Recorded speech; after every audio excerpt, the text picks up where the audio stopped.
அதிகாரி வந்து சதீஷ்குமார் பண்ணது ஒரு பெரிய மிஸ்டேக் என்னென்னா, லீகலாகவே ஒரு மிஸ்டேக் இருக்குது. என்னென்னா, இவர் வந்து எப்போ பார்த்தாலும் வந்து ஒரு தொலைக்காட்சி, ஒரு யூடியூப் சேனல் 2 பேரையும் அப்படி போகிறது. இன்னும் கேள்விப்பட்டது அந்த யூடியூப் சேனலோட சொகுசு காரில் தான் போவார்னு வேறு கேள்வி. அப்படி போகும்போதே வந்து படன்னு போகும்போதே வந்து பயங்கரமாக அப்படி யார் தெரியுமா அப்படின்னு இந்த ஒரு அருவம் ஒரு படம் வந்துச்சு. அந்த படத்தில் போன மாதிரி வந்து சொன்ன மாதிரி டான் அப்படி போனது இருக்குல்ல.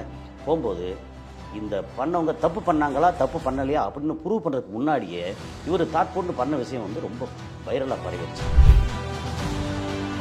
இந்த மாதிரி வந்து தவறான ஒரு நடவடிக்கைனால ஒரு 25,000-30,000 குடும்பங்கள் வந்து சீரழிஞ்சிருச்சு. விவசாய குடும்பம். நீங்கள் வந்து ஹீரோ மாதிரி நினச்சி பண்ணுறதா இருந்தால் நீங்கள் படத்தில் நடிச்சுட்டு பண்ணிக்கங்க. இங்கே அப்படி பண்ணக்கூடாது. அதையும் மீறியிருக்காங்க. இப்போ நீங்கள் வந்து அதை செக் பண்ணும்போது வீடியோ எடுத்து உடனே வெளியிடக்கூடாது. வீடியோ எடுத்து வச்சுக்கங்க. அதை நீங்கள் வந்து டெஸ்ட் கொடுங்க. டெஸ்ட்டில் வந்து இவங்க மிக்ஸ் பண்ணியிருக்காங்க, தப்பு பண்ணியிருக்காங்க தெரிஞ்சு அதுக்கப்புறம் சேர்த்து கொடுங்க.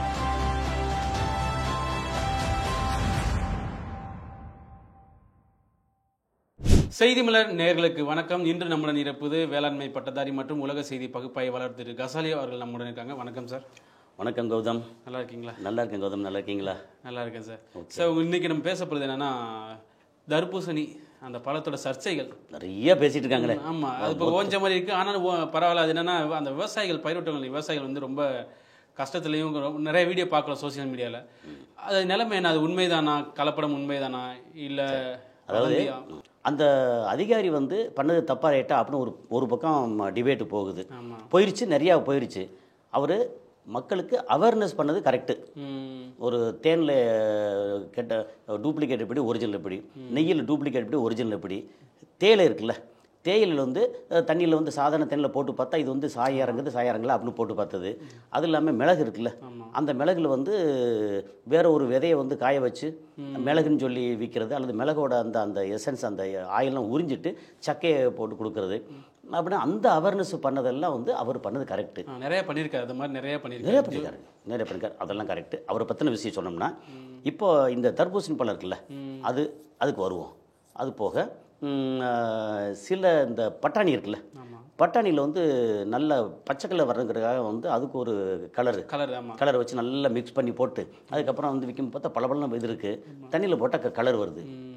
ஓகே, அப்போ ஒரிஜினல் இல்லாமல் மக்களை வந்து அட்ராக்ட் பண்ணுறதுக்காக அந்த ஆப்பிள் பழத்தில் மெழுகு வைக்கிறதுன்ற மாதிரி எல்லாம் மக்கள் வந்து வியாபாரிகளாக இருக்கட்டும், அவங்க வந்து தனக்கும் குடும்பம் இருக்குது, வெளியில் போய் தாம் பிள்ளைங்க சாப்பிட்டா கூட அந்த மாதிரி வைத்தால போகும், ஏதாவது பிரச்சனை வரும்னு சொல்லி இல்லாமல் சுயநலத்துக்காக இப்படி பண்ணுறது காலங்காலமாக நடக்கத்தான் செய்யுது. அதில் அந்த வீடியோவில் ஒரு வீடியோ பார்த்தா அந்த விவசாயிகள் என்ன சொல்கிறாங்கன்னா, அது இன்ஜெக்ஷன் பண்ணாவே அது வந்து கெட்டு பழமே அந்த குறிப்பிட்ட ஏரியா வந்து கெட்டு போயிடும், கலர் சேஞ்ச் ஆகும். இன்னொரு முக்கியமான விஷயம், நீங்கள் வந்து இன்ஜெக்ஷன் போட்டால் அது வந்து இந்த டிஷ்யூ பேப்பரில் பரவுற மாதிரி சல்லுன்னு பரவாது. ஏற்கனவே அதில் 92% வந்து வாட்டரு. இப்போ வாட்டரில் மிக்ஸ் பண்ணுறதுக்கு இன்னும் எக்ஸ்ட்ரா வாட்டர் கொடுத்தீங்கன்னா அதுக்கு ஸ்பேஸ் கிடையாது. ஏன்னா அது ஏர் கேப் இருந்துச்சுன்னா இது கொடுக்கும்போது சல்லுன்னு போகும். அங்கே உள்ளே இருக்கிறது வாட்டர் கேப்பு, வாட்டர். அப்போ ஏர் இல்லை. அப்போ இது எக்ஸ்ட்ரா வந்து ஒரு 20 மில்லியோ 30 மில்லியோ 50 மில்லியோ செலுத்தணும்னு வச்சுங்களேன். செலுத்தும் போது ஃபுல்லாக வந்து உள்ளே கலக்கணும்னு வச்சுங்களேன். கலக்கணும்னா அதுக்கு வந்து இடையில கேப் இருக்கணும். இது கேப்பே இல்லாமல் தண்ணியாக இருக்குது, தண்ணி பழம்னு சொல்லுவாங்க. ஓகே, அப்போ இதில் எப்படி உள்ள எக்ஸ்ட்ரா சேர்க்க முடியும்? இதுக்கப்புறம் என்ன பண்ணாங்கன்னா, நம்ம அந்த சோசியல் மீடியா இருக்குல்ல, சமூக ஊடகங்கள் வந்து மிகப்பெரிய அளப்பரிய காரியத்தை செஞ்சுருக்கு. என்னென்னா, இந்த மாதிரி பிரச்சனை வந்து ஏகப்பட்ட விவசாயிகள் 25,000-30,000 விவசாயிகள் வந்து பெரிய அளவு பாதிக்கப்பட்டாங்க. வருடம் இந்த மே மாதம் ஏப்ரலில் தான் கண்டிப்பாக பெரிய அளவுக்கு பாதிக்கப்பட்ட. இன்றைக்கி வந்து 50,000 ஏக்கர் வந்து தமிழ்நாட்டில் வந்து விளைய வைக்கிறாங்க. கிட்டத்தட்ட 10 லட்சம் டன்னு வந்து இங்கே விற்பனைக்கு வருது. அந்த 10 லட்சம் டன்னை நம்பி எத்தனை ஒரு 30,000 விவசாயிகள், ஒரு 40,000-50,000 வியாபாரிகள், தள்ளுவண்டி வரைக்கும் வியாபாரிகள் அப்படின்னு இத்தனை குடும்பம். இதுலேருந்து பிரச்சனை வந்தவுடனே இந்த தள்ளுவண்டியில் போகிறவங்க அந்த வியாபாரிகள் வந்து தடுப்பூசணி இல்லை அப்படின்னா இதை தூக்கி போட்டு வேறு எதை வச்சு உப்பைத்துருவாங்க, காலத்தை ஓட்டிடுவாங்க. கஷ்டப்பட்டாலும் விவசாயிகள் இருக்காங்கல்ல, 60,000 வரைக்கும் செலவு பண்ணியிருக்காங்க. அதில் வந்து 20,000 வரைக்கும் கூட கிடைக்கல. மிச்சம் ஒரு 30,000-40,000 வந்து லாஸ்ன்னு வச்சுங்களேன். ஆக்சுவலாக இந்த 60,000 கிடைச்சது போக, அசல் போக இன்னும் ஒரு 80,000-90,000 லாபம் கிடைக்குன்ற இடத்துல லாபமே கிடைக்காம கை நஷ்டமாச்சு வச்சுங்களேன். என்ன பண்ணுவாங்க? அவங்களுக்கு வேறு வழியே இல்லை. சிலர் வந்து பட்டினி கிடக்கணும், தற்கொலை பண்ணணும் அப்படின்ற இடம். அப்போது இந்த அதிகாரி வந்து சதீஷ்குமார் பண்ணது ஒரு பெரிய மிஸ்டேக். என்னென்னா, லீகலாகவே ஒரு மிஸ்டேக் இருக்குது. என்னென்னா, இவர் வந்து எப்போ பார்த்தாலும் வந்து ஒரு தொலைக்காட்சி ஒரு யூடியூப் சேனல் 2 பேரையும் அப்படி போகிறது. ஆமாம். இன்னும் கேள்விப்பட்டது அந்த யூடியூப் சேனலோட சொகுசு காரில் தான் போவார்னு வேறு கேள்வி. அப்படி அதுக்கு கன்ஃபார்மாக தெரியல கேள்வி. ஆனால் அப்படி போகிறது வந்து தவறானா தவறு. இது ஒரு அதிகாரி அரசு வந்து வாகனம் கொடுத்துருக்கு. அப்புறம் என்ன பண்ணாலுமே அந்த அரசு நியமித்த வீடியோகிராஃபர் அவங்களோட தான் போகணும். அது எல்லாத்தையும் செக் பண்ணணும். இது எல்லாத்தையும் எடுத்துட்டு அதை வந்து ப்ரூவ் பண்ணணும்.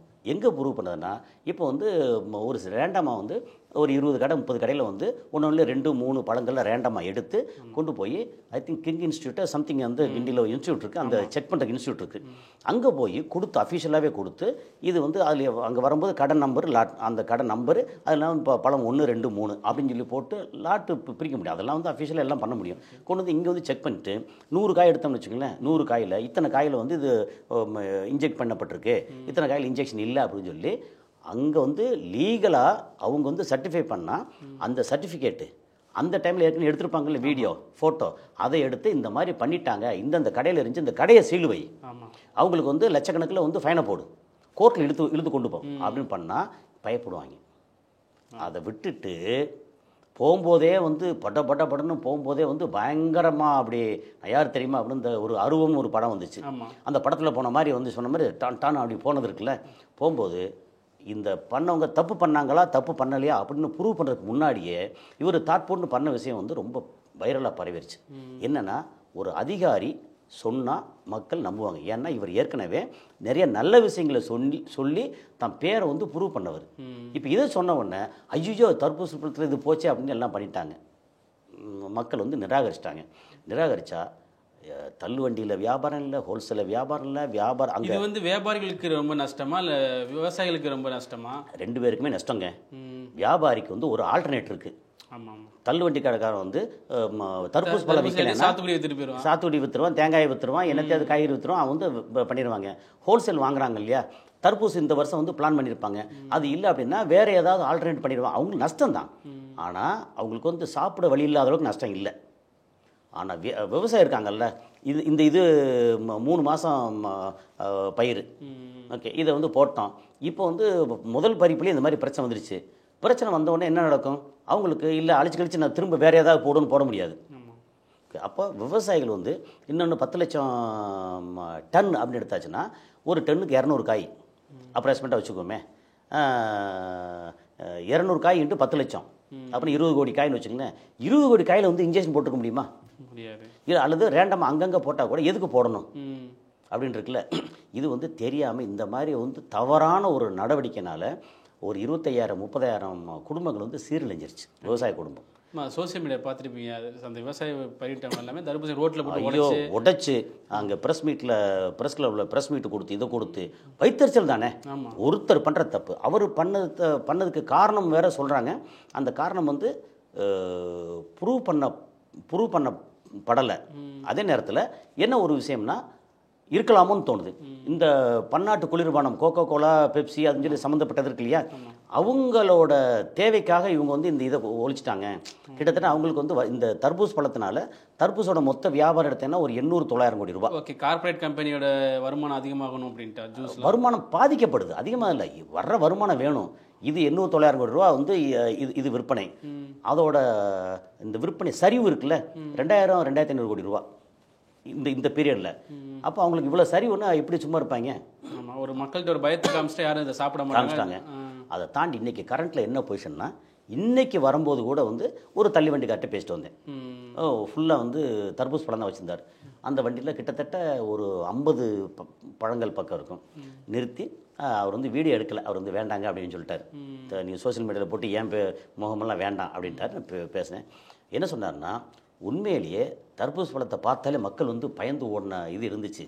ஆனால் கடந்த 2 நாளாக தர்பூஸ் பழமாக பரவாயில்ல அப்படின்னு வாங்கக்கூடிய சூழல் வந்திருக்கு அப்படின்னாங்க. இது வந்து எப்படின்னா சோசியல் மீடியா வந்து பண்ண ஒரு மிகப்பெரிய நல்ல விஷயம் என்னென்னா, இந்த சதீஷ்குமார் சொன்னது தவறு அப்படின்னு ஏகப்பட்ட பேர் இன்ஜெக்ஷன் போட்டு இப்போ ஒருத்தர் ஒரு வீடியோ பார்த்தேன் ஒரு யூடியூப் சேனலில்.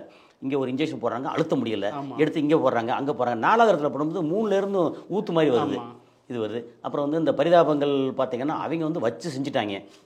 இது எல்லாமே வந்து கிண்டல்னா சும்மா பண்ணுறதில்ல, இவ்வளோ மக்களோட வாழ்வாதாரம் போச்சு. இப்போ என்னாச்சுன்னா எல்லா மக்களுக்கும் இது போய் சேர்ந்துருச்சு. இல்லை, தர்பூஸ் பழத்தில் வந்து இன்ஜெக்ஷன்லாம் போட முடியாது, போட்டாலும் உள்ளே ஏற்றுக்கிறாது, அதனால் வாங்கி சாப்பிடலாம், பிரச்சனை இல்லை அப்படின்னு இப்போ பார்த்தீங்கன்னா விற்பனை. அவர் அந்த தள்ளுவண்டிக்காரர் சொல்கிறார், அவரோட கணக்குப்படி பார்த்தோம்னா முந்தா நாள் அதுக்கு முன்னா நாள்லாம் வந்து ஒரு 20 பழம் இருந்தாலே 5 பழம் விற்பனை ஆகலையாம். அது அவர் சொன்ன விஷயத்தில் கம்பேர் பண்ணால் இன்றைக்கி வந்து இப்போ 50 பழம் வச்சு விற்றுருமானு இன்றைக்கி விற்றுருன்றாரு. அப்போ என்னாச்சுன்னா மக்கள் வந்து அப்படியே தலைகளை மாறிட்டாங்க. எனக்கு தர்பூஸ் பழம் ஓகே. ஓகே, இப்போ மக்கள் வாங்கிட்டாங்க, இப்போ எதை நம்புறது, இருக்கா இல்லையான்ட்டு மக்கள் மத்தியிலே ஒரு குழப்பம் இருக்கும்ல. இப்போ இல்லை, மக்களுக்கு குழப்பமே கிடையாது. என்னென்னா இதில் வந்து இன்ஜெக்ஷன் போடலை அப்படின்னு நம்பிட்டாங்க. ஆனால் இன்ஜெக்ஷன் போட்டு விற்க முடியுமா? போட்டு விற்க முடியாது. என்ன காரணம்னா இந்த தர்பூஸ் பழம் வந்து ஃபுல்லாக வந்து தோல் ஸ்ட்ராங் அப்படி இருக்குல்ல, ஒரு சின்ன எலி கடித்தாலோ கத்தியால் கீறினாலோ இன்ஜெக்ஷன் போட்டாலோ அந்த இடத்துல வந்து எதாவது வந்தாலுமே ஒரு நாள் தான் தாங்கும், இல்லைன்னா ஒரு வாரம் தாங்கும். நல்லா வச்சு பாதுகாத்தோம்னா ஒரு வாரம், சில நேரங்கள் வந்து 15 நாள் வரைக்கும் வச்சுருக்க முடியும். அழுகி போகும். சில இதில் லேசாக வெட்டுப்பட்டிருந்தாலும் அங்கே தூக்கி அப்படி போடும்போது ஒன்றுக்குள்ள ஒன்று தொட்டு அந்த தோல் வந்து வெட்டுப்பட்டிருந்தாலும் அதில் வந்து ஃபங்கஸ் பாக்டீரியா எல்லாம் போய் அது ஒரு மாதிரி கொஞ்சம் இது அடிச்சிடும், ராட் பண்ணிடும், ராட்டன்னு சொல்லும் இல்லையா, அழுகி போயிடும். இந்த விஷயம் வந்து இப்போ போய் பறித்து எடுத்துகிட்டு வர்றாங்க இல்லையா, நல்ல வேலை கரெக்டாக வந்து இப்போ முதல் பறிப்பில் இந்த பிரச்சனை வந்து பிரச்சனைக்கு தீர்வும் கிட்டத்தட்ட வந்துருச்சு. அதனால் தர்பூஸ் பழம் வந்து ஒரு பெரிய அளவுக்கு வந்து விவசாயம்லாம் என்னடா பண்ணுற இடத்துல திரும்ப வந்து இப்போ ஒரு டன் வந்து அங்கே 7,000-8,000 ரூபாய்க்கு விற்றது அந்த வயலில். அப்புறம் 2,000 ரூபாய்க்கு வாங்க ஆள்லாம் இருந்துச்சு. இப்போ வந்து கொஞ்சம் இப்போது பரவாயில்ல அப்படின்ற அளவுக்கு. சப்போஸ் ஒரு 3,000-4,000 வாங்கினாங்கன்னா நஷ்டம் குறையும். ஓகே, அந்த மாதிரி ஒரு சொல்ல. இப்போ 4,000 ரூபாய்க்கு வாங்கினாங்கன்னா போட்ட காசு வந்துடும். அதனால் இந்த சோசியல் மீடியா வந்து, ஆனால் தன்னார்வலர்னு சொல்லி சோசியல் மீடியா இருக்காங்கல்ல, நேராக போய் இன்ஸ்டாகிராம், ட்விட்டரில், யூடியூப்பில் ரீல்ஸு, ஷார்ட் வீடியோ, ஃபேஸ்புக்கில் அப்படின்னு போட்டு ஏகப்பட்ட பேர் நேராக போய் நான் வாங்குகிறேன், இன்ஜெக்ஷன் போட்டு பார்க்குறேன், இல்லை கட் பண்ணி பார்க்குறேன், இது பார்க்குறேன். விவசாயம் இல்லை, உண்மையை தெரிஞ்சுக்கிறது. அது விவசாயி சப்போர்ட் பண்ணு கண்ணை மூடிட்டு பண்ண முடியாதுங்க. விவசாயம் வந்து தப்பு பண்ணால் அது நம்ம கண்ணை மூடிட்டு பண்ண முடியுமா? அப்படி இல்லை. இன்னொன்று, பொதுவாகவே விவசாயிகள் வந்து அப்பாவிகள், வியாபாரிகள் வந்து பணத்துக்காக எல்லாம் செய்வாங்க அப்படின்ற ஒரு சேயிங் இருக்குது. நான் வந்து எல்லாரையும் சொல்லலை. இந்த பட்டாணியில் வந்து கலர் கலக்கிறது இருக்குல்ல, அது விவசாயம் கலந்து கொடுக்குறாங்க இல்லை. ஆனால் இன்னொன்று, விவசாயிகள் வந்து வியாபாரியும் இருப்பாங்க, வியாபாரிகள் விவசாயமும் பண்ணுவாங்க. ஸோ எல்லாமே மனிதர்கள் தானே, ஒன்றுக்கு ஒன்று மிக்ஸ் தானே. 100ல் ஒரு பேர் கொஞ்சம் பேர் பண்ணுற தவறுகள் தான் இந்த மாதிரி வந்திருக்கு. அதனால் இப்போ வந்து தர்பூஸ் பழம் வந்து பிரச்சனை ஒரு புயல் மாதிரி பெருசாக அடித்து இப்போ வந்து ஓஞ்சிருக்கு. அதனால் இந்த வந்து பிரச்சனை இனி வந்து பெரிய பிரச்சனை வராதுன்னு தோணுது. இதுக்கப்புறம் வர்ற அதிகாரியும் வந்து இப்போ கோர்ட்டு வந்து 2022 ஒரு டைரக்ஷன் கொடுத்துருக்காங்க.